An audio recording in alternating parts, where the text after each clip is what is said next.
and welcome to a special episode of the We Need a Rose podcast, where for a change, we're not reviewing a show or a movie. Instead, we're talking about books. Yes, books that we each want to see adapted for the screen, be it the silver or the small. So it's going to be a roundtable format where we each take a turn, and at the end of the pod, you're going to have 5 books that we all heartily recommend and should be commissioned immediately. And joining me today is our resident book talk expert, Marie. Marie, how is it going? What tales from the world of book talk? I'm surprised that I got this title of book talk expert because book talk really scares me. There's actually some really interesting tea on book talk at the moment about this independent author scandal, but that's going to take me way too long to explain. But yeah, it's good. And what are you currently reading? So, I actually just finished a book last night. It was the latest book by R.F. Kuang. I want to say it's pronounced Catabasis.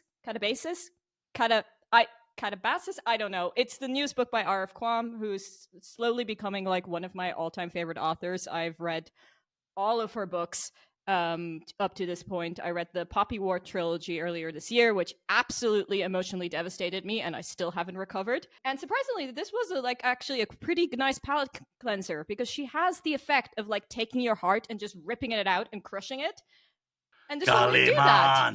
This one, yeah, exactly. This one didn't do that. So I do highly recommend checking out R.F. Kuang, any of her books. My favorite is Babel from her. Didn't much like it. Wasn't for me. But I was gonna ask you. Gonna ask you about it because you said you were reading it, and then I told you it was one of my favorites, and you didn't say anything. That's why you didn't hear anything off me. I was like, I can't tell her. I'll destroy her. No, I did. It was all right, but it wasn't for me.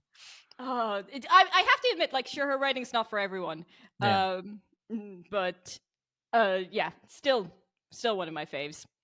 Right. Well, moving on. Next, the man who buys more books than he has time to read, as you can see by the shelves in his background, and was on first name terms with everyone in our town's second-hand bookstore until the restraining order. It's David. How's it going, David? I did have a bit of an addiction, didn't I? It wasn't healthy. I'm in a better place now. But at least you were buying secondhand, Sustainable King, We actually had a debate about this because Jose and Neil were against buying books secondhand. Not against. I just love the smell of a new book. Well, no, yeah, I like the smell of a new book, but I do quite like the smell of an old, sort of fusty book as well. If anyone knows where I can find a good second-hand copy of Murderbot as well, because I'm not paying a ridiculous amount of money for it, then yeah, let me know, because I would definitely buy that second-hand. David, what are you currently reading? I'm currently trying to read Marie's Top, because that says, I don't know what it says. It's something to do with pudding? Oh, my You're top! wrong. I thought you meant my top book. I was like, I recommend it. No. It's from Batman the Animated Series. It says, "You're wrong. My pudding does love me." Oh, it's when he Harley does. Quinn completely breaks down. Well, I'm not reading what Marie wears. I'm reading Wind and Truth by Brandon Sanderson, which I've been trying to read for about 6 months.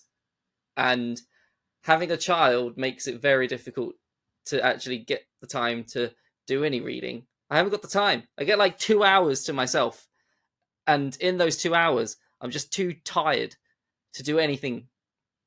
And I just want to lay there and watch telly. They have these fancy things called audiobooks now. Or read it to her. So I do have audiobooks on the go. But with audiobooks, I like to listen to football related stuff. Yeah. Like football related audiobooks, or statistics You're such a stuff. jock, David. Yeah. So I'm a bit I'm not.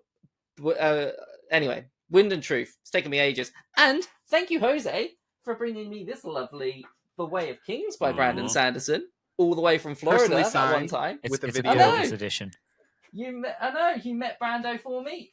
You Got him to record a little video message Send me a little as well. video. Can we throw the video in? Throw the video into the video. Yes. Now. Cue the video.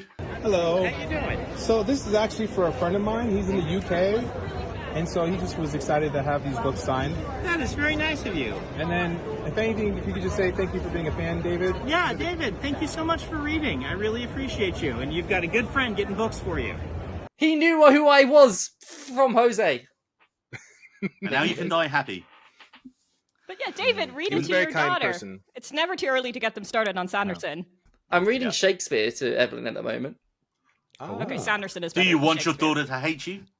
So we've just read Taming of the Shrew. That's not a good book for her. It's kind of messed up, actually. Like, You've read Shakespeare before, right, David? but not Taming of the Shrew. The only Taming of the Shrew I'd watched was 10 Things I Hate About You. 10 Things I Hate About You. Yeah. 10 Things I Hate About the Shrew. Classic adaptation. Well, as we're still on the intro, Jose,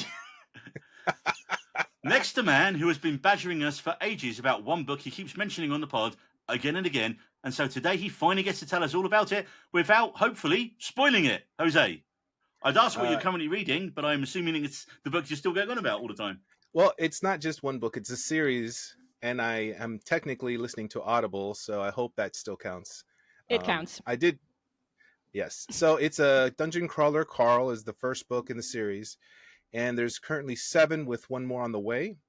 And yeah, I'm honestly very excited. I think the subject matter was right on target for me as a person, and coincidentally, I found it through TikTok. You like dungeons? Yeah, I like art. It's a according People to its called Carl? description, it's a fictional literature RPG. So I thought that was really interesting. Don't give us any spoilers yet, because you're going to be talking about it in a little while. And making his triumphant return to the We Need Rose podcast, fellow member of the Podpack Collective group chat, Luke from the Howdy Beans podcast. Now, as we mentioned before, on the first time he was here, Luke is a regular commentator on our episodes and also puts most of us to shame with the sheer amount of content he puts out. Yeah, you can't get rid of me, can you? That's how Marie ended up on the podcast. That's my secret. Shh, don't give it away. I'm going to do the Marie move. If they keep having me on, I'm allowed to stay. I've got squatters' rights, okay? So, Luke, tell us what your podcast is all about. So it's a variety podcast where I talk about all things books, movies, TV shows, video games.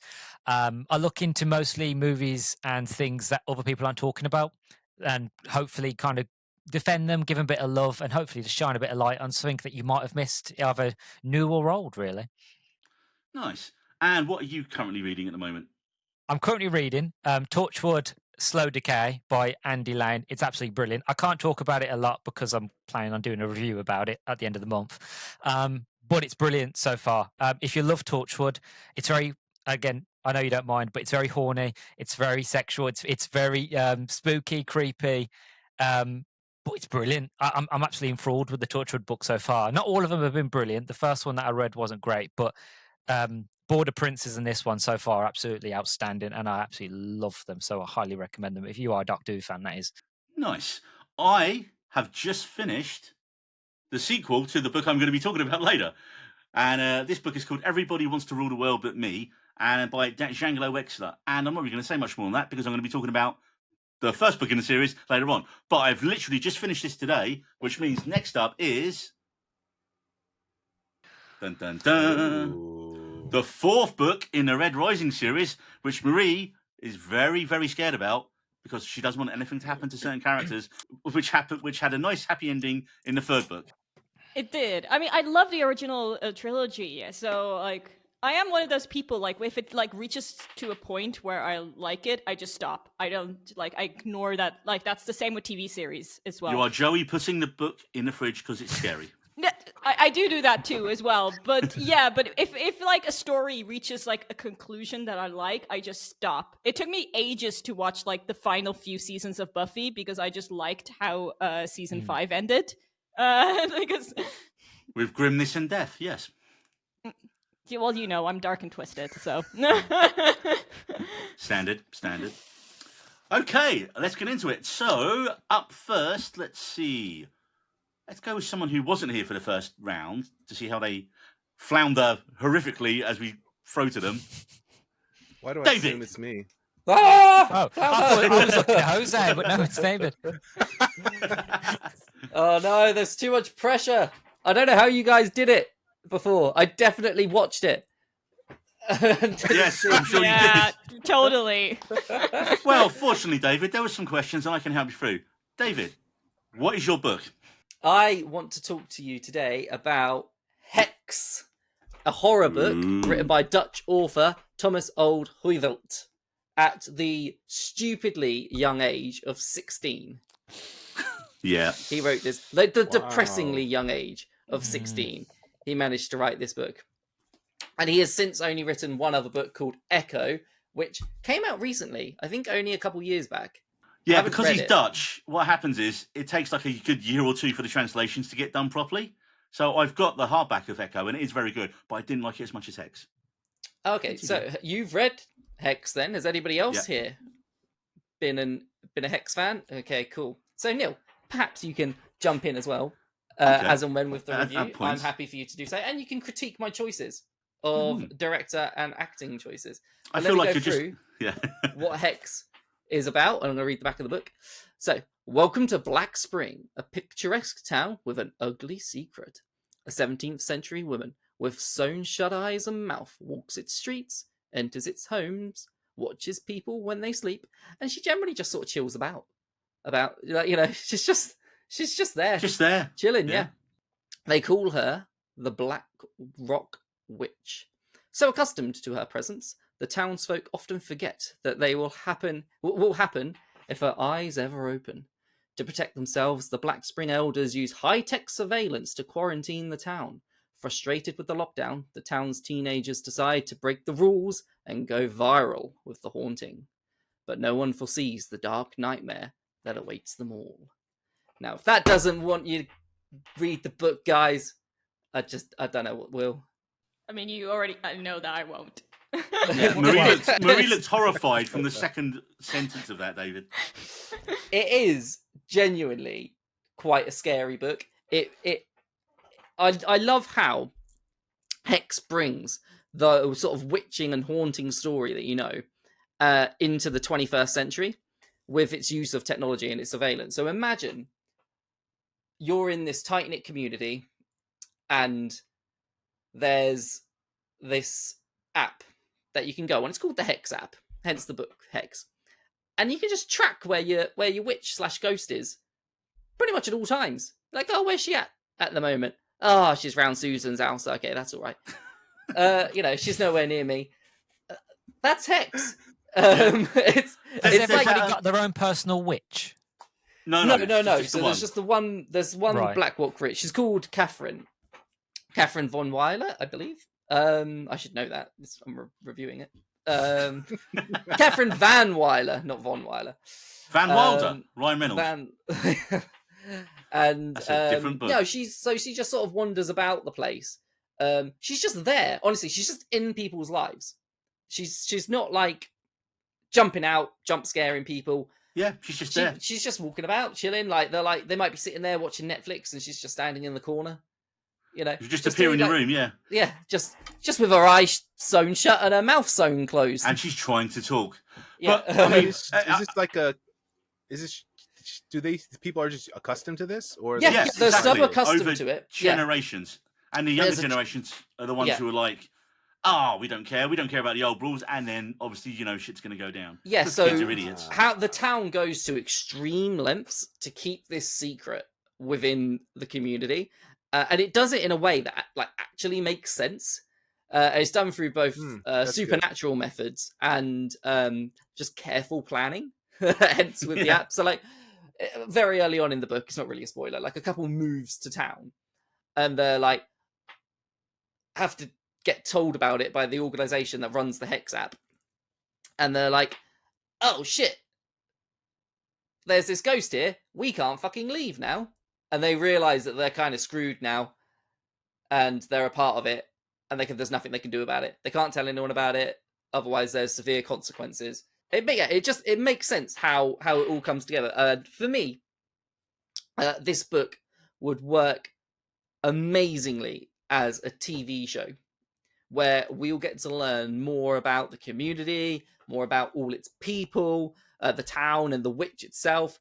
How we can spread that time to really learn about each character independently, their stories, embed the viewer in the community as well over time through each episode, and slowly reveal the mystery of Catherine and the catastrophic endings and moments I mean, shit hits the fan at the end of the I book. mean, like, yeah. shit well and truly hits the fan. We are talking Sodom and Gomorrah levels of fucking devastation. Like, To quote Marie from the last book podcast, shit gets dark. Holy fuck, does this book get dark? Yeah, this book does really get dark. This book is not afraid to kill children. Let's put it that way. You know, Wow.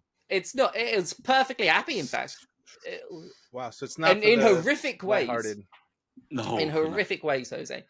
But it nails the ending. That's what I loved about it. I thought the ending was so good. It does nail the ending, and I would love. So I'm going to go for the director first, because the director will set the cast in place. I want Mike Flanagan directing this. I freaking love Mike Flanagan. I loved Hill House, Bly Manor. I loved House of The Usher. other two. And hey, I know the names. I loved House of Usher, and I loved Midnight Mass. Midnight Mass and Hill House and Bly Manor I really liked as well. House of Usher is slightly below, but I freaking love Mike Flanagan. There's a restraining order to that effect. Yeah, he is the perfect director for me to really dive into each character, because his horror shows, are like deeply character driven. They're all steeped in mystery. They're all steeped in dread. They've all got shocking moments, all of which this book has. He's one of my favourite directors at the moment, and I just think he fits the show perfectly. I also think he would be the key selling point for the show. So I won't need to cast an actor to specifically be in like every single shot to try and sell the show through the trailers or something like that. I wouldn't need that actor, because Mike Flanagan's the person that's selling the show. Yeah. I like how you're It's using easy, like you're actually the one producing this. Yeah, I'm the producer of this. I've added that. To the I like notes. it. David's got fully into the concept of the episode. Yeah. So that's Mike Flanagan's the selling point here. The characters. So who do I want cast in this show? There's 4, 5, 6 main characters. So there's the main family, which is made up of the husband, Steve, the wife, Jocelyn, and the son, Tyler. There's Tyler's best mate and his mother. And there's the person that runs the Hex organization, who's kind of like, his name's Robert Grimm. I mean, if his name doesn't kind of tell you everything you need to know about him, with Mr. Grimm, I don't know what will. And then there's the witch herself, Catherine. And I've gone full Flanagan. I've properly thought this out. I've gone full Flanagan with this casting, because you know how he likes to use like the same set of people for each project. Like his wife. So as Steve, the husband, I've gone. Okay, this is where I butcher names. Mikhail Huisman, who is a Dutch actor. So I'm tying in the Dutch element there. I'm throwing it back to its Dutch David. roots. Like it. As and he's worked with Mike Flanagan previously in The Haunting of Hill House as the eldest of the children. Nice. But when they're adults. And then for his wife, Jocelyn, I've gone with Kate Siegel, Mike Flanagan's wife. Classic choice. He's got to have his wife in there somewhere. Yeah. And for the son, so the children, the 2 kids in this, Tyler and Jaden, were the hardest people to cast.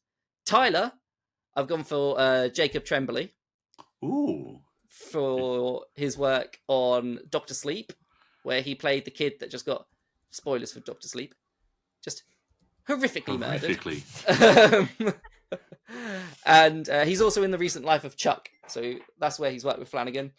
And for Jaden, I've gone for Maxwell Jenkins, who's not worked with him before. It was really difficult to cast Jaden.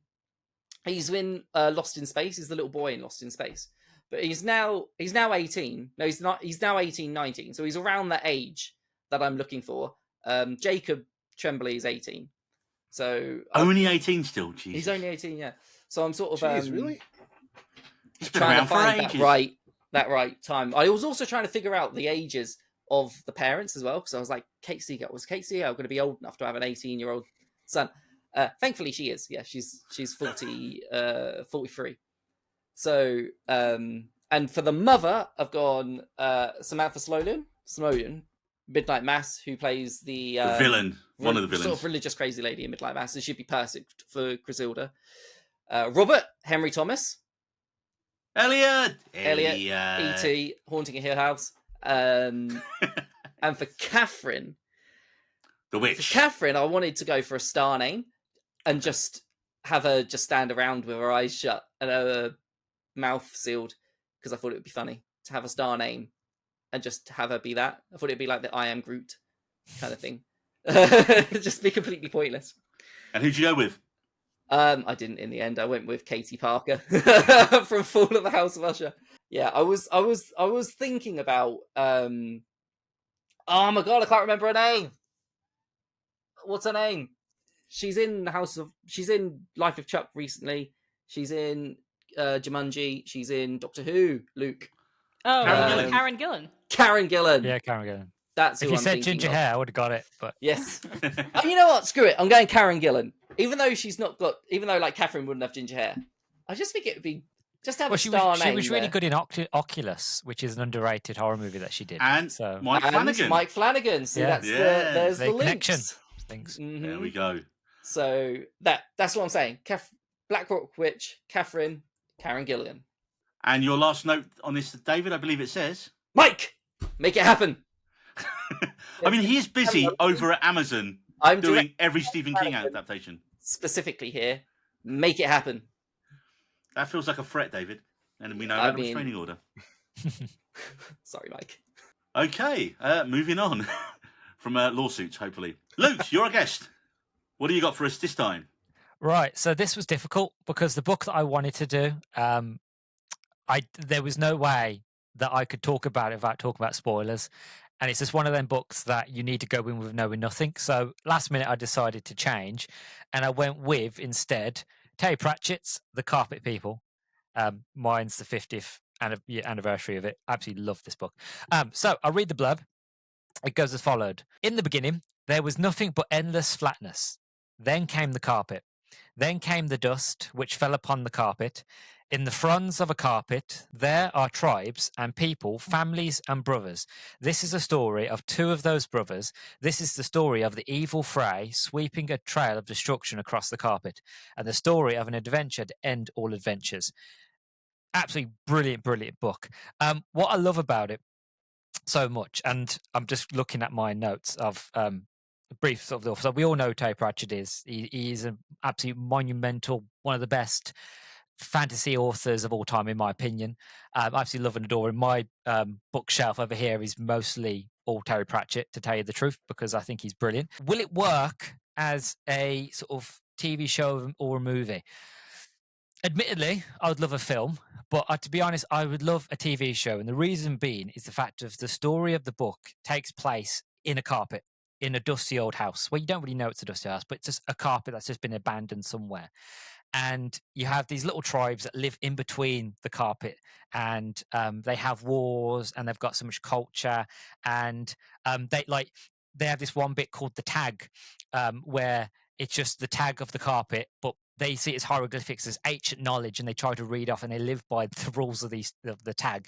And they ride these little dust mites, sort of thing, and they go to war with other tribes, and it's just brilliant. And like by the end of it, from reading it when I was younger, and even now as an adult, when I reread it every year, I look around, I look at my floor, and I'm like, I don't want to tread on anybody. Like it's so full of life and imagination that you believe that you've got living things inside your carpet, and you're like, oh God, okay, I don't want to tread on anybody or kill any tribes and that sort of thing. It's a wonderful book about heroism, and it's one of his, I think it's his second book he wrote, to be honest. I think he wrote Strata first, and then he wrote this, and then he wrote Truckers and a couple other books, and then he did the Discworld. So I think he was only, God, I think he had to be in about his teens, maybe early 20s when he wrote this. I'm not entirely sure, but it's brilliant.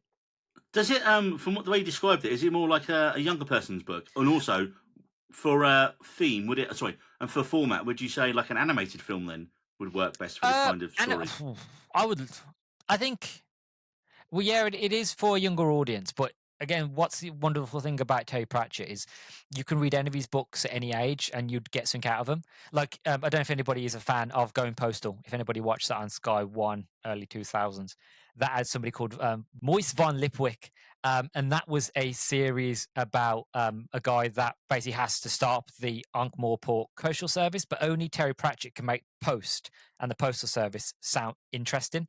I don't know how he did it, but he just made it so interesting. I was like, I need to know more about the postal service.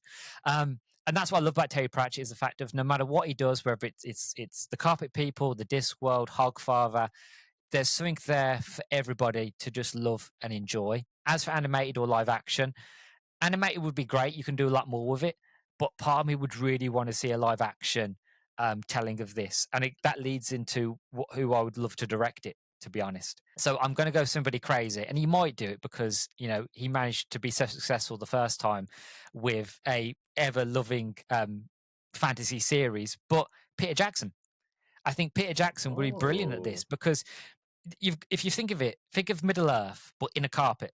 That's and so instead of forests, you've just got strands of frayed carpet. You've got one tribe that I can't remember the name of them, but they live in like what would be somebody dropped a fag on the carpet and it just burnt a hole in it. But they live there in the chalk and the dust and all the ashlands basically. And there's different tribes, and then you've got this whole big city called the Dummy. Again, it's incredibly British. It's really, really British, and again, they build things out of twigs, bit of dust, fluff, and there's dust bunnies that are dangerous that they have to run away from because they're carnivorous and stuff like that. And there's other little dust mites, things that are dangerous, so they run around with spears, like it's proper tribal stuff. And just to think, very British in a carpet, but on the level to them of Lord of the Rings, where they have to go on an adventure. I don't really want to say it because I don't really want to spoil it, but two brothers go on an adventure through this carpet and you meet all these other tribes and you learn other things about them. But other reason why I'd love it to be a series as well is the fact of he only ever wrote one book, and the way this book ends, it leaves it so open for more, because you've got the flatness, you've just got when the carpet ends, it's just flat because again it's just floor.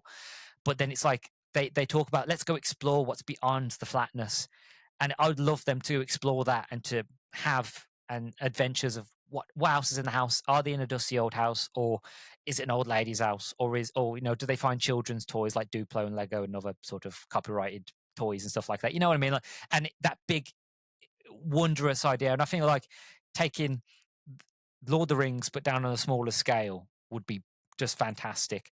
And that links me into who I want to play as the cast. And so you guys will love this. Jose, you might get a bit confused here. So who only because he's not English, so he might not know who these people are.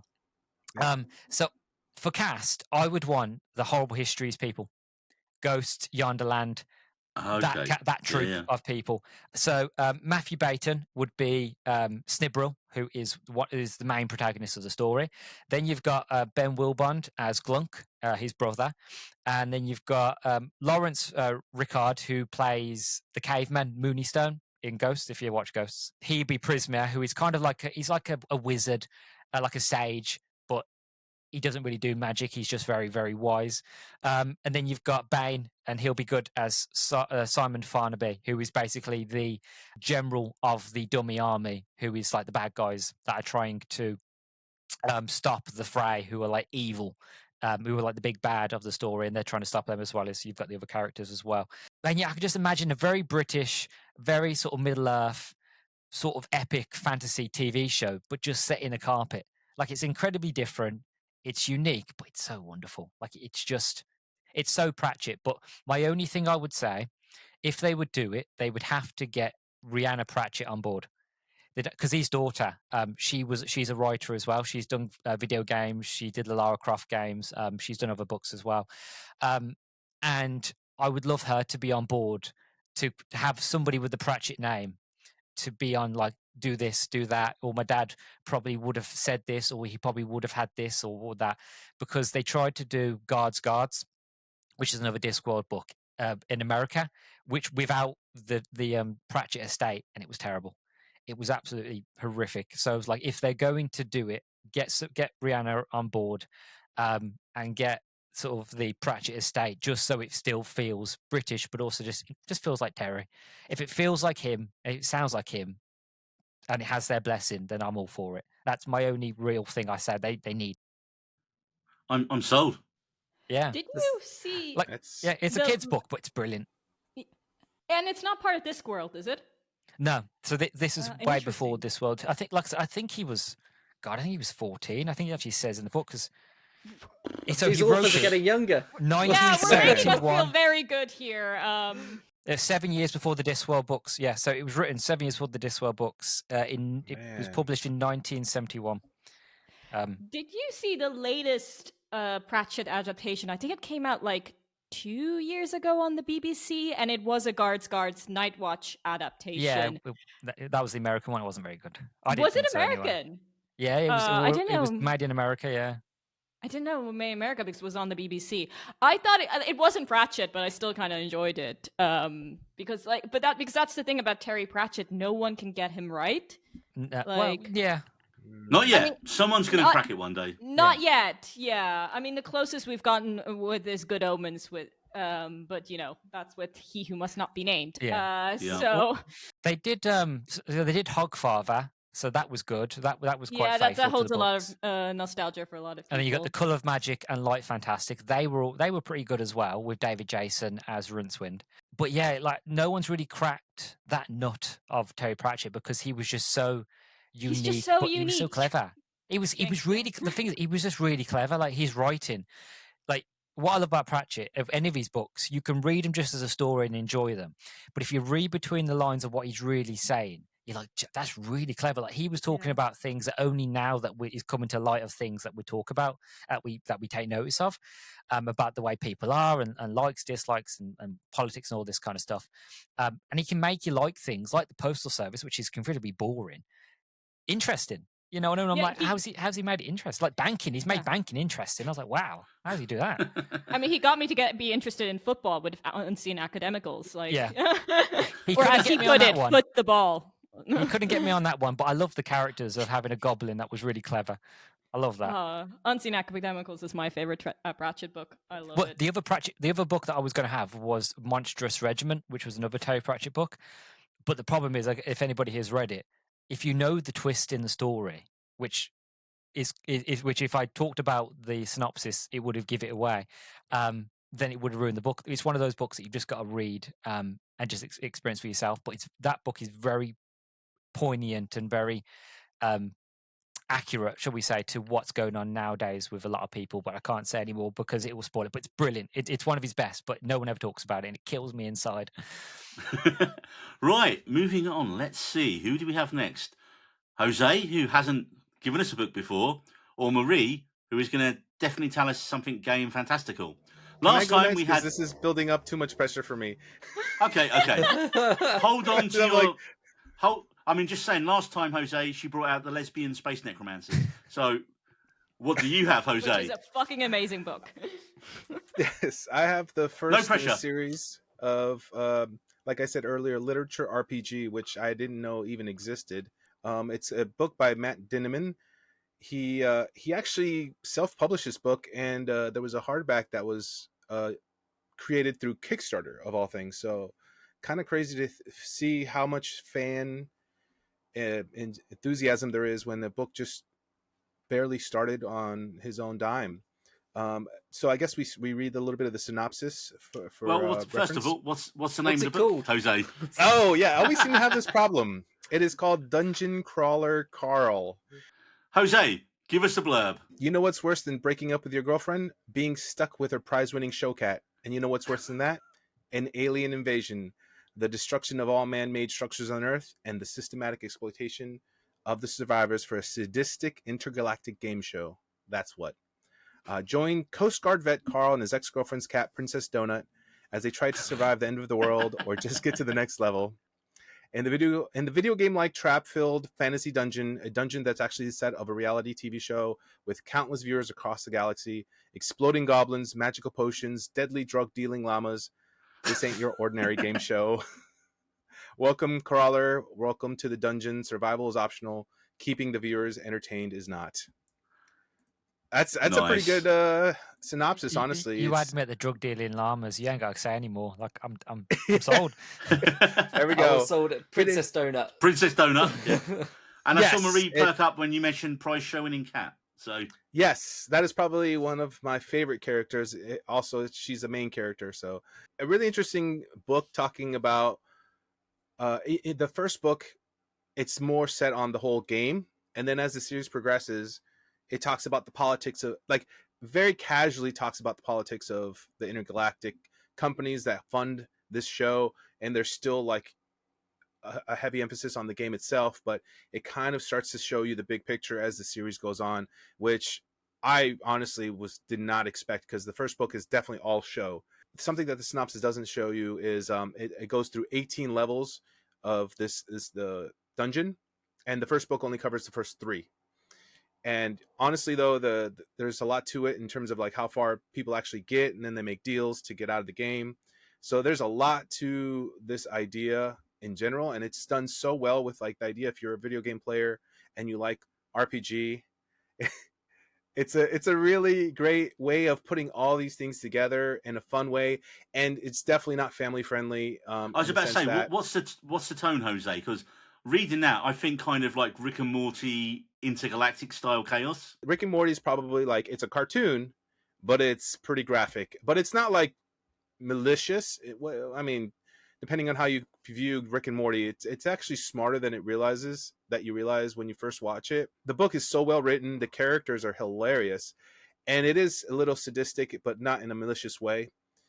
And so it's hard to explain without really giving too much away, but Princess Donut and the AI, there's an AI that controls everything and voices. The audiobook honestly is what really put me over the top, whereas there's one guy, and for the longest time I went through 3 books thinking there was 4 people doing the audiobook, and it's one guy, and his name is Jeff Hayes, which if there's anything that gets made, he has to be at least one voice in this series, because he is so versatile, and he's just entertaining. That it's hard for me to not give away too much, because it's really just a dungeon crawler RPG. I feel like from what you said, mate, it's like I get vibes of The Running Man with like Rick and Morty thrown in, and just 100%. I'm there for that. I'm there for it. It sounds awesome. I also noticed that the books are prohibitively expensive, just like bloody Murderbot again. £20. Are the indie books? Is that because usually when it's like a first time author, their books are usually cost more? You know, in the States they don't seem too expensive, but for Neil it seems a little too much. So I don't know. To be honest, books are about £8 here, which I think is expensive. It's £20 this first book. Yeah. And it's actually not that long compared to the series. They get a lot longer. I think I went from like 30 chapters to like 80 chapters is the current book I'm on. I'm on the 6th book of the series. Oh, nice. And is it still ongoing then, or it's like the books? How many more is there? It's I think 7 out with 1 more on the way. I don't know the news on if there's going to be one after that, because I didn't want to spoil myself knowing where things were on that last 100%, book. Man. So, Jose, my question is it going to be a TV show or a film, do you think? It's one of those conundrums, because it's the way that everything visually set up. It'd be prohibitively expensive for a TV show to do it proper justice, but movies, they'd have to cut out so much. There's like details that they can carry on through, but I would have to say, just because of my true roots, if I really wanted to see it, I'd want the budget of a movie series. I'd say it's definitely something on the Harry Potter level. You know, it's worth making into a movie series. Sorry. You mentioned Harry Potter. You mentioned the franchise that should not be named. He said the H word, and I saw Marie's face. And I was like, oh, God, no. Oh, no. Yeah. I apologize. You can It took me a second. Not this one, on the next episode. I am going to go off on one on J.K. Rowling, so you know. Yeah, it's one of those things where there's multiple books, and I think there's enough there that even if you trimmed it, the movies would still hold up very well. It would just take a good writing team to make sure it all comes together. And like you say, man, you need a movie budget to do justice, I'm guessing, for the drug-dealing llamas. Well, I was about to ask, where do they come in? I mean, these days TV have amazing budgets. I mean, look at Game of Thrones, look at Alien Earth. Yeah. I am so surprised of Alien Earth. I hate to say it though, but Princess Donut is a talking cat, and she's the main character. So I mean, they cracked that code in the early 2000s. Have you ever seen Cats versus Dogs? Love that film. But no one ever talks about it. It's great. Sabrina the Teenage Witch. Salem. Yeah. Talking cat. Real story. Our next door neighbour's cat across the road is black, and it's called. No, I wish, but it's called Salem. But it just will run away whenever it sees you and hides, and then just picks up. Yeah, witch cat. Jose, next question. Who would you want to star in it? I'm just gonna mention the main ones, but I'm gonna go from least important. Well, I wouldn't say least important, but the least Who's Carl? No, you're gonna wait for that one. All right, so side character, there's a woman called Imani who is a little bit older Hispanic woman, and some people wanted a voice actress because some people say this might be a cartoon. So Ineris Quinones was one option. I want to shout her up. I don't know if I said her first name correctly. Probably not. But you're Latino, man, so we're not going to try it. And that's the spelling doesn't help. But honestly, one fan casting I saw that really made sense is Judy Reyes from Scrubs. She's the nurse. Carla, yeah. And I think knowing what happens later on, I think she would make a great Imani.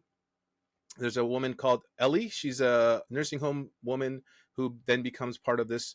She's a little bit older. Emma Thompson was thrown around, but I thought that was a little too British for her character. So Catherine O'Hara, I think, would be amazing of her spiciness that I've seen, and just comedic timing. There's a guide who is named Mordecai, and I think this will make sense. Simon Pegg would be great as a character. He's a little British as well, but I think with the Mission Impossible series, he's shown to be serious as well as funny still. But I mean, he is British in Mission Impossible as well, man. Yes, but I mean, there's a reason I mentioned him. You'll understand when I mentioned the directors I wanted. There's two options, but Alan Tudyk I think has the ability, because in every book the character kind of changes form, and so Alan Tudyk has that ability to be a little bit different with his voice, but still hold on to who he is. To be fair, man, as a character, you could hire Alan Tudyk and he could voice half the cast if he's animated. Make him earn his money for a change. He did a chicken in Moana. So. I was going to say he murdered that chicken. You know, we literally did a short. That was one of our first shorts. Was how much money he got paid to be the chicken in Moana. And I think Ben was drunk and he was just like, "Yeah, I'll do your chicken." Yes, and so coming back to one of the two main characters is Princess Donut. I've seen a lot of different characters or actresses. Elizabeth Banks, I think, was one. And actually, the funny thing is she's too American. The voice in the book series puts her as a more of a British, posh kind of thing. I don't know if posh is the right word, but I think of two women, Helen Mirren or Jane Judi Dench, because they both are very esteemed and respected, but also I feel like have shown that they have a comedic side to them, and this series would be perfect for them to voice that. This is a classy cat, then. I know. And so fan castings for Carl are kind of all over the place. It's one of those things where some of these actors would be great if they weren't too old, and then some of the actors who are younger are too short. It's kind of like Tom Cruise versus the guy Jack for Reacher situation. Yeah, Jack Reacher situation. So I'd say if age wasn't an issue, Jensen Ackles would actually be perfect for this. He has a Jensen Ackles. Since I saw him, yes, honestly, yeah, I know. Ackles. Because it requires someone who can be Jensen Ackles. Is that what you're saying? Jensen Ackles? No, it's not Ackles.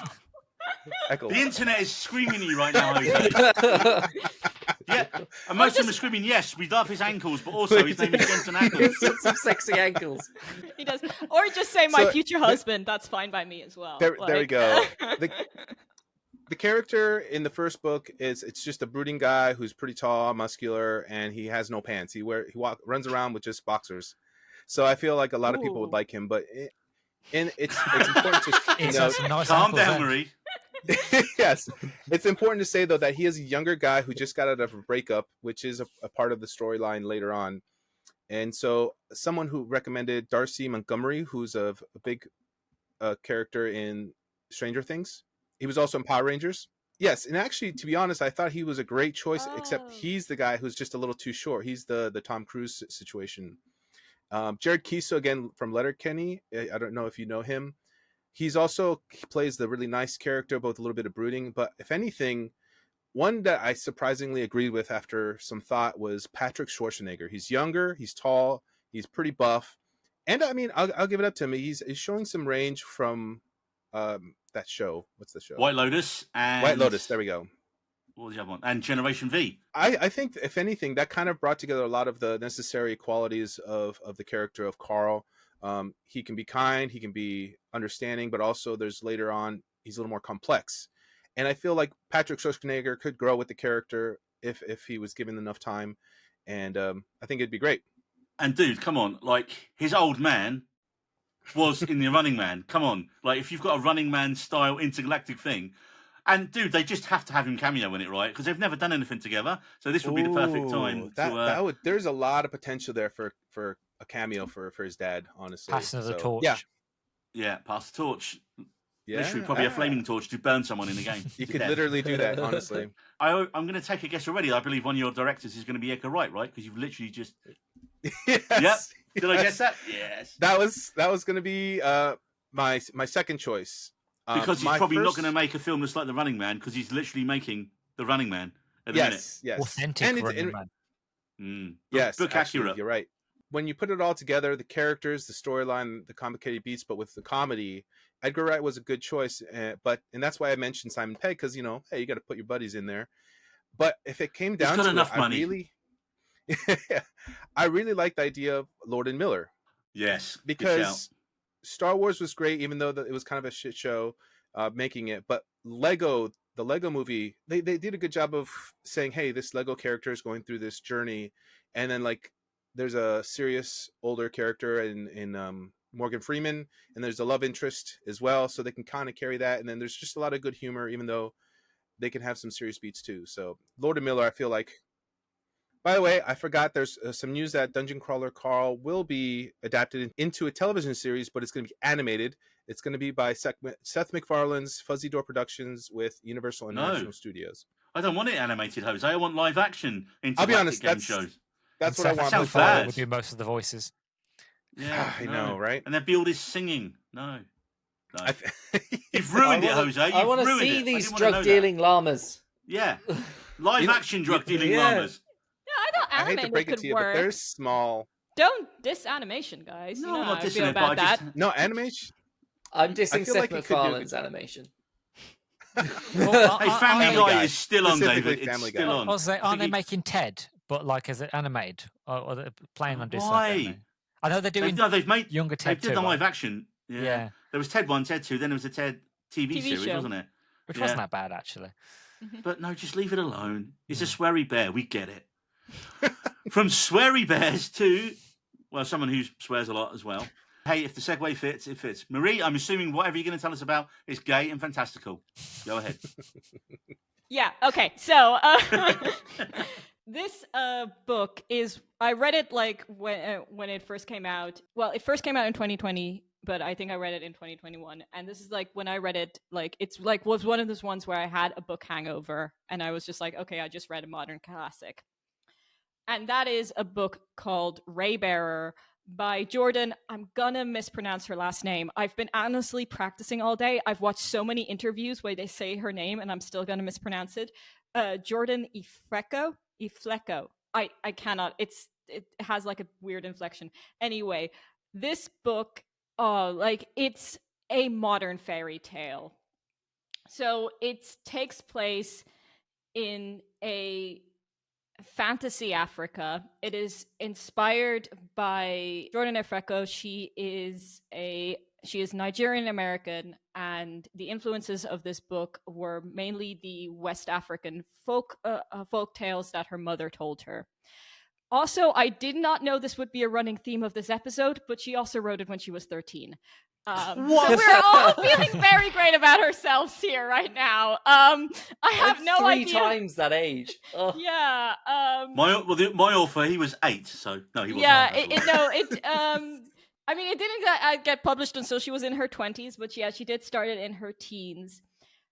And the basic premise of the book is a child is basically raised to be an assassin to kill the heir to the throne. But the way this world works, it's a very complex magical system.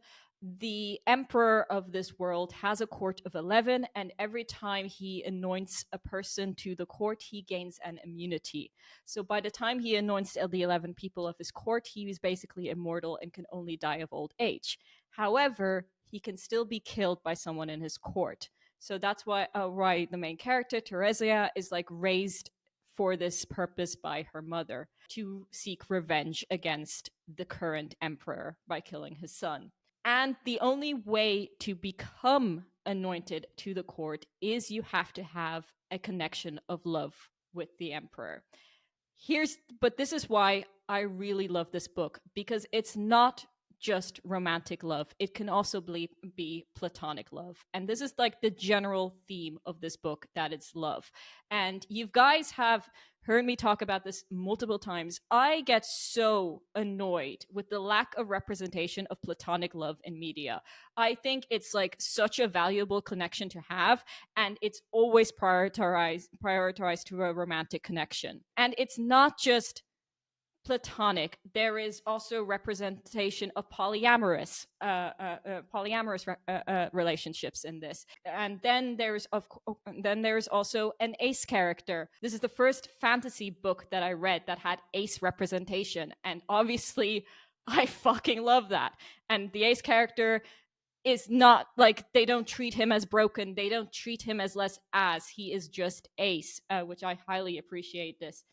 And the unique element of this book is the way these characters are connected. It's very similar to basically Sense8, where they have like this psychic connection. I love those kind of stories. I love that concept. It was my favorite in The Wheel of Time with the Water and Aes Sedai relationship. I just love being connected to someone on like a deeper spiritual psychic level. And this book, like the first half, like it takes place over a course of 20 years, and like the first half is like so beautiful. It's literally a modern fairy tale, but then it like skips into epic fantasy, and it's just gorgeous. And I highly recommend this. It's just, the love that I feel for this book is like it's unmatched. And I honestly read this 4 years ago now. It stuck with me since, and I can't get it out of my head. I'm guessing from that you're going to say TV show, because there's just not enough time to delve into it all in the film. No, exactly. There's not enough time, because this, the cast of characters is stacked, because you've got the 11 main ones of the Emperor Court, and then you've got the 11 kids of the Court of the Air. So we already got 22 characters. In addition, because it's a selection process, so you will have characters that won't get selected. It's like, it would be way too much to cram into one movie. You need to have let these characters breathe, but you also need to let this connection build over time, because that is the whole point. The reason these characters get introduced to the Emperor at a young age, because they first go to the court at 11, and they basically grow up with the Emperor to develop that connection of love, to develop that spiritual connection. Like, they grow up together. That's kind of the whole point. And that needs to be told through multiple episodes. And there's of course also a few time skips in it, so in a movie that would be jarring. So no, this definitely has to be a TV show. So with that many characters, who were the main kind of couple of characters in it, and who would you like to see as them? So this is the perfect opportunity to have the adult characters by big names, and the smaller characters by upcoming unknown actors. And so for the characters, now I did try to Google the characters' names, and I even the individual characters. Unfortunately, there's not enough information out there. And this is another reason why I really want this book to be put in the spotlight again, because it came out in 2022, was received amazingly, got amazing reviews, for a debut novel, it was insane.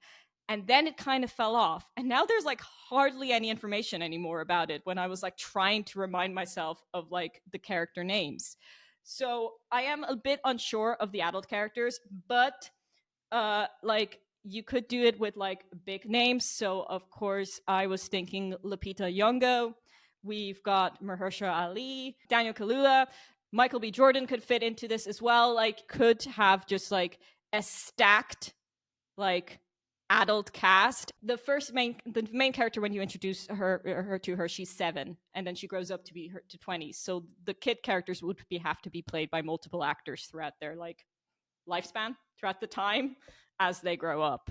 I'm going to take a wild guess at director then, before you even say it. And I got 2: Nia DaCosta or Ryan Coogler. Which sounds like they would fit this material. Neil, you know me too well. I've got both of them down. Yeah. So yes, obviously the most obvious one would be Ryan Coogler, Wakanda, Black Panther, Sinners. However, I would really like this to be a female director. So I would have, I did write Nia DaCosta of the very much underrated The Marvels movie, which I loved and I think just got trashed unfairly. However, I also have a fellow Irishman, Iowa Adeberry, written down because she's breaking into directing, and I think she would be also really good because to give this fresh young eye, because the majority of the story is told from the perspective of this young woman. So having someone younger in the director's chair might might be a very good asset. And But Marie, one question you haven't answered: is it gay? I was waiting for that.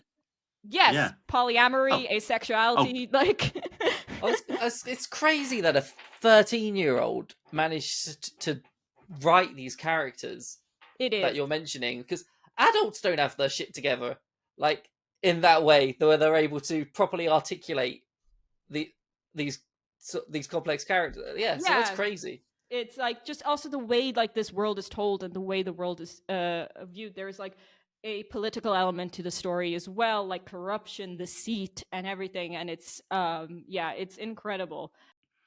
So would you say the tone is a little bit more dramatic? The tone, it's the book is told in two halves. So and it is more dramatic because we know that this girl is raised to be an assassin. The way this is done, there is no way out for her. Without giving too much away. So it sounds like Black Widow in the Red Room. Yeah, not really. There's a more fantastical element to it. Okay. It's basically a deal with a demon. So it's so you have that threat hanging above the whole time, but then at the same time you're with these kids as they grow up, as they train, as they form connections, and then it's still in the background, the sun shining down on them, but you get to enjoy those moments as well. So it's very whimsical. Nice. Yeah. I'm looking forward to everything everyone's mentioned today, actually. Yeah. And I just need the books to be cheap enough. This one I think is one's very cheap. And I'm going to add another element to this because Jordan is really into fashion. So costume design is something that's also very important. So I would say Ruthie Carter, who did the costume design for Black Panther, should do this one as well because she created gorgeous pieces for Black Panther and the world of Wakanda altogether. Lastly, I did not know this until I was researching it, but apparently an adaptation is in the works. So in 2021, Netflix announced that they wanted to do an adaptation. Yeah.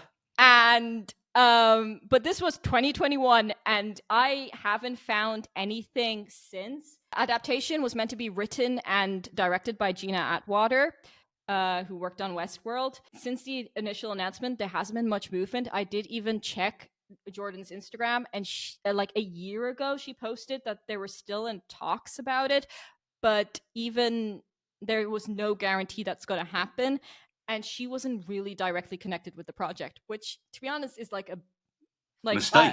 mistake. It's always a red flag for me when the author is not connected in some way with the adaptation of their work. And I think sadly the reason this has happened is this is actually a duology, and the second book, Redemptor, came out a year later after Raybearer, and it didn't receive the same critical acclaim that Raybearer did. Jordan has said that she felt rushed writing this book because the first one was so well received, and and I have to say, I read both books and I felt the same way. I was a little bit disappointed by the sequel to the way the story went, and it did, in my opinion, feel slightly rushed. And I think that's why this book kind of fell off the map, but it so deserves to be put back on the map. And I think one thing that adaptations can do is fix the mistakes the book did and try to fix the mistakes and just tell the story a little bit differently than the book did. Don't do that. Just do that for the second book. Do not do that for the first book. The first book is perfect. Do not touch the first book. But there's room for growth with the adaptation of the second book. I guess with the second book, if they did a series and they went into it, do you think the mistakes are simple enough to be fixed by a book and interpretation? Or is it just like manhandling the storyline? No, it's a difficult one. I think it's just the second book didn't leave time to breathe. She set up all this beautiful fantasy world in the first book, and then the second book was meant to explore this other side of this world. However, it only got to that part halfway through, and and then it went past there was this just without spoiler, there's this one big twist that happens at the end of book 1, what you expect book 2 to be all about, but then it wasn't, and I think that's where the disappointment was. It was still part of it, but it was just the last third. With it being 2 books, are you expecting 2 seasons on Netflix with it? So one season covering one book, one season covering another book?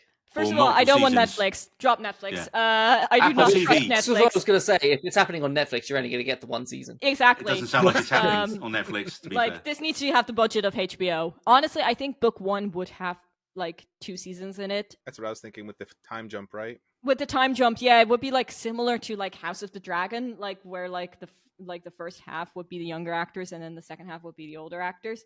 House of the Dragon felt that a bit smooth, but I think it could have been 2 seasons like that, time jump. I think you could get shorter seasons out of the first book, especially just how in depth the world is. Right.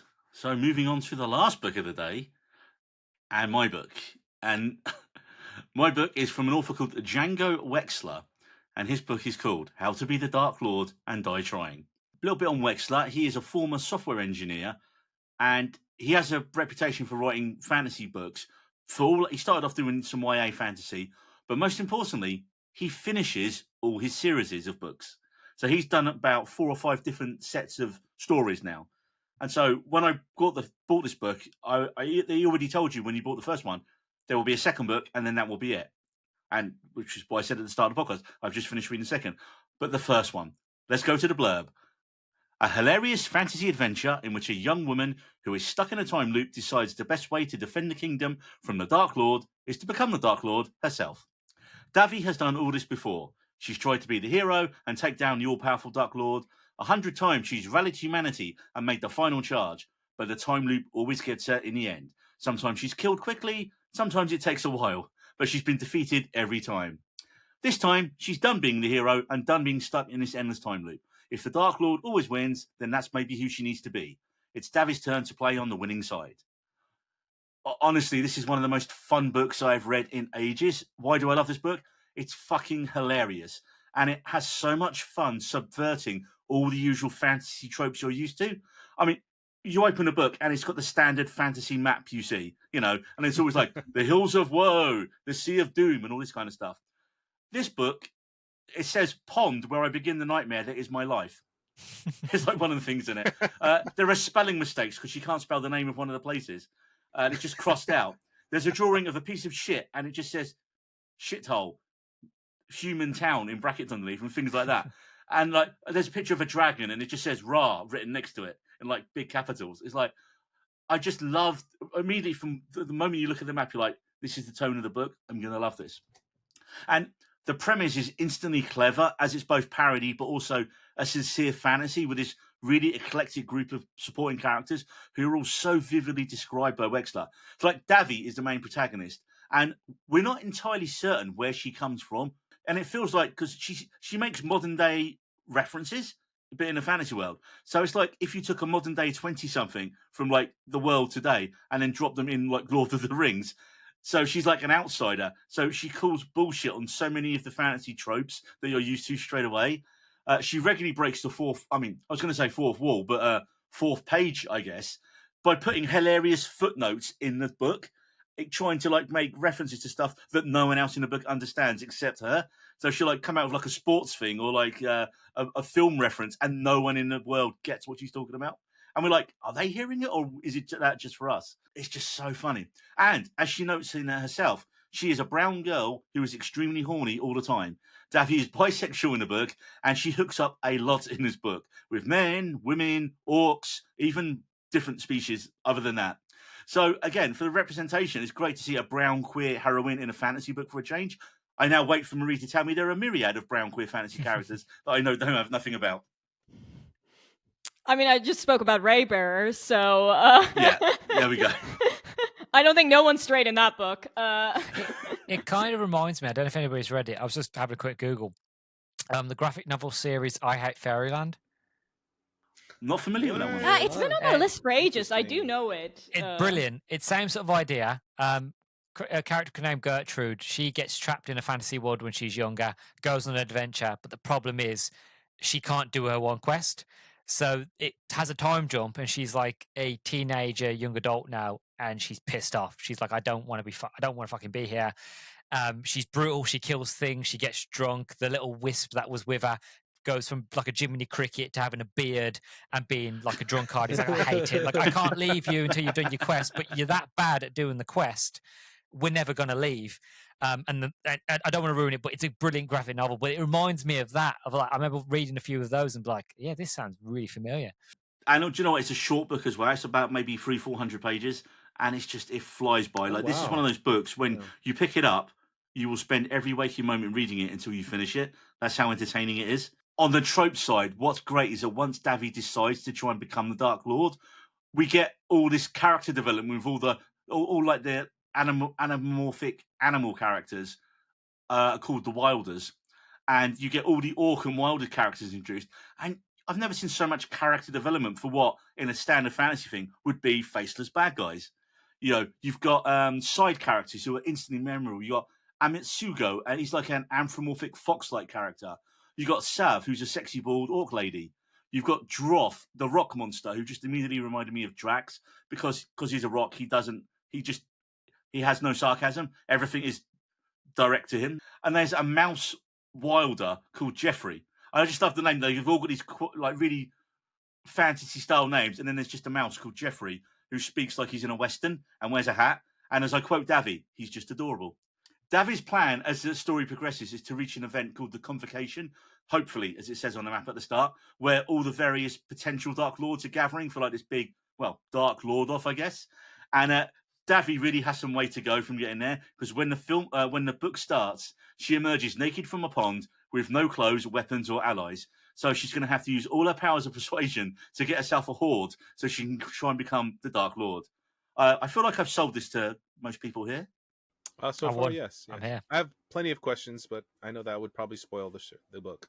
I wouldn't tell love you. when you always pitch this. When you pitch this book to me, you went, Marie, this is the most Marie-coded thing I ever read. Oh. And I just love that this has become like a running like thing that we now say that it's Marie-coded. Like, Yep. like you said that about K-pop Demon Hunters as well. You're just like, this is the most Marie-coded thing I've ever seen. Yeah. And it was. It absolutely was. Now, would this work best as a TV show or movie? Right. This is kind of hard because it's not an epic book, so it could actually work as a film. And with the second book, which is called Everyone Wants to Rule the World But Me, and even in that, like, you know, I like to have a dedication at the start of the book. This one says, apologies to Tears for Fears. That's just like, I love it. Like, that's the first one. They're not thanking their family or friends. It's like apologizing to Tears for Fears. And that concludes the story. And so that's it. All right, I've finished the book. There is no more story. There is no more dragging it on. 2 books and it's done. So you could easily get 2 films out of this. And I think the added movie budget you would probably need to stage some of the battle scenes and just render these fantastical creatures on screen. But then also it could easily be a TV show, but you could split it each book across 2 seasons because each chapter in itself is like a mini cliffhanger. And of course, then you've got time for more character development. And like I say, happily, for a book that only came out last year in 2024, the first book, second book just came out this year. So we know Wexler delivers on his stuff. It's already been acquired by Legendary TV, who are probably most known for doing Dune Prophecy and Monarch Legacy of Monsters. But they also did make Paper Girls, which was really underrated, and I liked it. It Got was cancelled. so underrated. I love Yeah. Paper Girls. Also, So they made very that. gay. And also, Marie, another one of your favourites, they also made The Expanse. Oh, Okay, yeah, So- you're sold. Again, Expanse, one of the most underrated sci-fi movies out there, and one of the best sci-fi series out there, and also one of the best adaptations. Like, So these people behind it, I'm very confident that one, the speed with which the books have come out and it's been acquired, and the project is already being developed by Adam Wingard, who knows a thing or two about horror from his early days, but also massive fantastical beasts and battles with his Godzilla vs. Kong movies, which are super cheesy, and I love them despite them being them not great fight. movies. I love them. They're so bad. So I think the project's kind of in good hands here. Now, casting. In terms of casting, ChatGPT was not very helpful and slightly racist. Because as the book because says it's itself, ChatGPT. Stop using Right. ChatGPT. I just Is wanted it to worse get than Gronk? well, No. it basically suggested Anya Taylor-Joy and Florence Pugh, despite the main character saying she's brown. So I told ChatGPT it was racist. It apologized and then suggested these next two actresses, who both would be excellent in my opinion. First up, Miss Marvel herself, Iman Vellani, would be perfect because she's age appropriate for the role. And like, if they cast her now, she'd literally be the right age for the character by the time the film comes out. So she would be my number one choice. Again, the sardonic sarcasm. I know she's a little bit more like bubbly and optimistic in Miss Marvel, but I feel she could easily play that as well. And the other main choice is Geraldine Viswanathan, who most recently was seen in Thunderbolts as Mel, but also she was brilliant in Blockers. yes. She was terrible in that Will Ferrell film that I saw at the start of the year with Reese Witherspoon playing his daughter. That was horrific, but I don't blame that on her. And she's done many roles. Where she was also in Drive Away Dolls. She was the co-lead in that, Jose, along with Margaret Qualley. So she, again, would be perfect for this. That kind of deadpan, sardonic, internal monologue that Davy has. For one of the smaller characters, but again, it's just perfect casting. I saw you have the wizard who approaches her every time she gets killed at the pool and goes, you're going to be the hero that saves us all. Here is your quest. Richard Ayoade would be perfect. Someone suggested him, was like, that's it. Because he's also not in it for much. For Sav, because I put him bald, everyone just recommended Danai Gurira from Black Panther, which, no, that's just lazy casting. I thought Jodie Turner-Smith would actually be really good because she was played a similar character in, what's the show with Vince Vaughn on Apple that I watched? Bad Monkey. But again, Tessa Thompson also would be perfect because we've seen her in Thor Ragnarok. Plus, this time, they'd actually be able to make her character explicitly gay in the story as opposed to what we got with Thor Ragnarok. Many of the other characters would just be CGI'd, but I did see a brilliant suggestion when everyone was trying to like voices for the different people. And someone said for the voice for the mouse character, Jeffrey, I was expecting like Sam Elliott or someone like that. And someone actually suggested your favourite Irishman, Ayo Adebere. And now I can't not hear that. Like, the squeaky... But he looks like a full-on like Western cowboy mouse, but then he's got her voice. That would just... Yeah, it'd be so hilarious. So I can see that. Now, showrunner, this is easy because it's already been announced that Adam Wingard is developing it. So he seems like a good bet. He's probably going to be the guy producing it and directing it as well. My only slight worry is that him nailing the comedic tone because he's got like the strong horror background, but visually we've seen what he can do with the Godzilla versus Kong films. So I think he could absolutely nail that. So yeah, How to Be the Dark Lord or Die Trying, just read it. It's so good. It's one of my favorite books. You never actually said what you'd want it to be adapted as, whether you'd prefer it to have been a movie or a TV show. I kind of got into it. Well, I think it could work very well as either because it's only choose. 2 books. And I'm making you choose. Pick one, Neil. Pick one. Movie. I'm going to go movie. I agree. Sounds like a good double feature. Make them both 4 hours, maybe 6. Make it 6 hours. I'm time loop movies are great as well. Everyone loves a time loop movie. And fantasy time loops. Would it be a spoiler asking how long these time loops last or how they are triggered?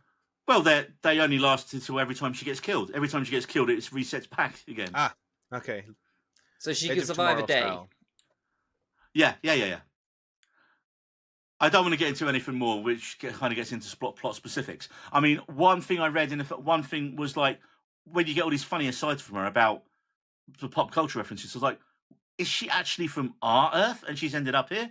And it's not clear straight away where she's from. And so the way they explained that is really well written. And I was like, okay, but you need to deliver on it in book 2. We need an ending. And they nail it. They get it perfectly right. And again, Nice. it's just that sardonic, taking the piss out of fantasy tropes, but at the same time, really showing they love the genre. That's what I really liked about it. It's just, yeah, I love Would to you see this say adapted. it does it like Galaxy Quest? It makes fun of the genre, but also shows love for it. Yeah, I mean, I think this could be better than Galaxy Quest if it's done properly. That's some mighty words. I mean, if you think for tone, I suppose the closest for something that exists in Link would be like Dungeons and Dragons: Honor Amongst Thieves. Ooh, yeah, that's That's my what I was kind of thinking. nearest sort of touch point for it, because that's the only kind of fantasy comedy I can. And it's not really an out-and-out comedy; it's a fantasy action film, but it leans heavily towards a comedy. Whereas this is more comedy, and it does have. I can see why Wingard's in it, because there are some horrific bits. There's a bit where she's being tortured early on, and she's like, "Oh, great! They're going to eat my fingers today. Brilliant! They haven't done this 200 times before." What's interesting is 4 of the 5 books everybody's recommended are fantasy books. 3 of them are comedy fantasy books. Yeah. That's a lot. I love it. We're living in depressive times, David. We need escape, David. So maybe, Yes. We live in interesting times, and sadly, it's not the good interesting. This is the darkest timeline. Yeah. Oh my God, yes. Okay, well, I believe that brings us to a close on this episode of the Weenie and Rose podcast. So I'd like to thank my co-hosts. First of all, Marie, where can people find you on the socials? You can find me under Life on Mars. That is TikTok, Instagram, and Twitter. I am still restricted on TikTok. TikTok is refusing to give me an answer of why I'm restricted. I think I actually broke TikTok because You've every offended the time Chinese. I click on the inquiry page, there's just like a crash site and goes, A middle finger doing this. yeah, come back later. I know I didn't break community guidelines. TikTok You knows know I what didn't you break did. community guidelines, but still You've been doesn't want me- Karen'd by China. Yeah, still doesn't want my video to be released. But yeah, that's where you can find me. Our guest, Luke, where can people find you on the socials? You can find me everywhere. You can find me on Twitter at howtobeans_pod. I still call it Twitter because I would never call it X. I'm sorry. As we say we all. That's the general Yeah, rule of pod. You know, it's a lot better anyway. Also, I'm on YouTube at How to Beans. I'm now on TikTok, which I feel old for being on TikTok, to be honest. I feel like I Have should you be met the on rest there of anymore. us? I know. I just don't feel like I should be on there anymore, but I'm on there for the podcast. And That's yeah, our excuse too. yeah, well, that's about it, really. Like, you can find me here, then everywhere. I'm on all podcasting apps. Yeah, follow me if you like on Spotify. I'm in need of a few more followers, and yeah, that's about it, really. David. I Your am dodgy on... names. It's not dodgy, okay? So dodgy. We Needed Roads is a perfectly family-friendly name, which you That can one use to is. find me on Instagram. After And I make them change occasionally, it. like every month or so, I might post on Blue Sky under long.d at Blue Sky. It's long.d. Do you want to see me And- like every month? No, Maybe we don't want to post see your something? long D. No. No. Neither And does Natasha. Jose, moving swiftly on. You can find me in real life as well. I'm everywhere in real life. No, I like that line. I'm sorry. That's how you get And you started. stole it and me- ruined it. You can find me on Instagram. My personal page is A Spanish Joe. I'm actually doing a photo a day for the next 30 days of September. It's very boring, but I'm getting in the habit of posting regularly. Selling your Instagram to people there, man. It's my I've personal enjoyed it. page. There's Also, you've got no Disney was idea when there. this You episode's had a coming out. dog. You had a cute dog. Yes. So Oh, it's it's a boring 30 dog, days. apparently, Marie. It's on my personal page, so I can do whatever I want. My photography page is at Jose Lopez Photos. There's a lot of stuff there. A little old at this point, but I'm definitely getting to shift it to more wedding photography. And my website is at jlopezphotos.com. No, Jennifer Lopez's weddings are not there. Maybe the next one, fingers crossed. So that's where You've I'm got to at. get the one from South Park. Just colour your hand in. She's here. Only Jose can do that and get away with it in this day and age. And you can find me at Needed Roads on Twitter, Neil Gregory78 on Instagram and Threads. People, join Threads. It's really good. Like, because not as many people are on it, so you actually interact with people who are like on stuff. And for more We Needed Road shenanigans, you can find us on Spotify and also on YouTube, where you can find our full library of episodes. And if you like what you heard, hit that bell icon and subscribe. Because don't forget, on our socials, we upload lots of short-form instant reviews, trailer reactions, and don't forget to leave us a comment below. Let us know what books you want to see adapted for the big screen, and your fan castings as well. Right, that's it. Make sure to join us next time on your favourite book-powered pop culture podcast. See you then. We Needed Roads.